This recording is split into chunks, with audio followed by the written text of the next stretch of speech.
6வது மாடிக்கிட்ட வரும்போது தான் தெரியுது. ஐயய்யோ! நமக்கு இன்னும் கல்யாணமே ஆகலையேடா! பொட்டுன்னு விழுகுறான். விழுகும்போது தான் தெரியுது நம்ம பேரு ரமேஷ் சுரேஷே இல்லையேடா! அவன் எதையோ சொல்லிப்புட்டியா நம்ம குதிச்சுட்டோம்டான்னு. எல்லாம் பரபரம். எல்லாமே பரபரம். டென்ஷன், பரபரப்பு. சார் நான் ரொம்ப உணர்ந்து சொல்றேன் சார். இந்த நம்ம எல்லா பேத்துக்குமே நானு பாசிட்டிவா சொல்றேன். பாசிட்டிவா எடுத்துக்கோங்க. எல்லாருமே ராஜேந்திர சோழன் தெரியுமா உங்களுக்கு? ராஜராஜ சோழனோட மகன் ராஜேந்திர சோழன் தெரியும். 5 நாட்டுக்கு ராஜா சார். 5 நாட்டுக்கு ராஜா. இந்தியா, மலேசியா, தாய்லாந்து, இலங்கை, பினாங்கு 5 நாட்டுக்கு ராஜா. 52 வயசுல தான் அரசர் பட்டமே சூட்டுறாங்க. 5,50,000 படை வீரர்கள் அவன்ட்ட இருந்தாங்க. அப்ப வாழும்போது அவன் என்ன நினைச்சிருப்பான்? நம்ம அப்பாவோட ஒரு படி மேல வாழணும்னு நினைச்சுதான் கங்கை கொண்ட சோழபுரம கட்டினாராம்.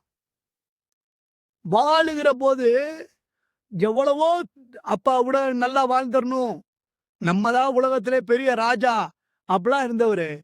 இன்னைக்கு அவரோட கல்லறை எங்க இருக்குன்னு உங்களுக்கு யாருக்காவது தெரியுமா?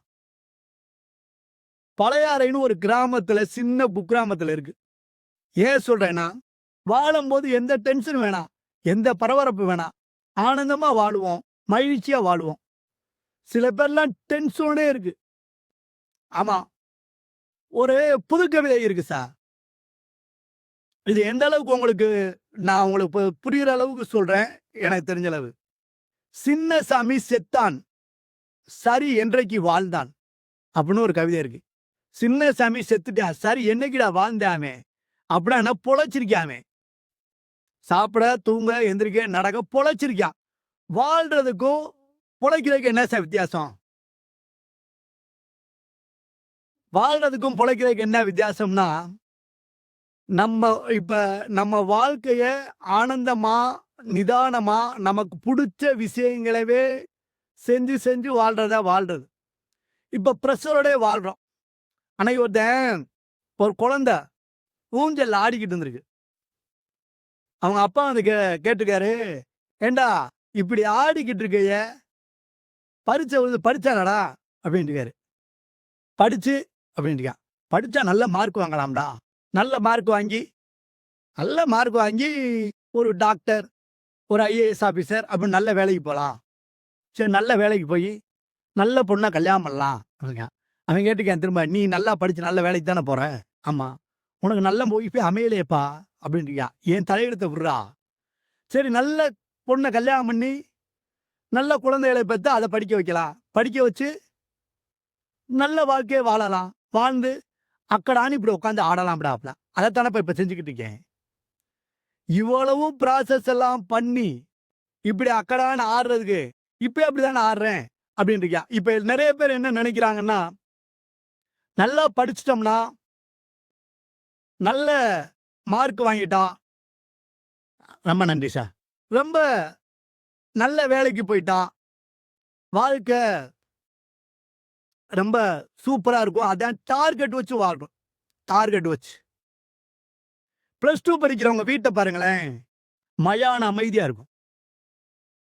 நம்மல்லாம் +2 படிச்சிருக்கோம்ல சார்.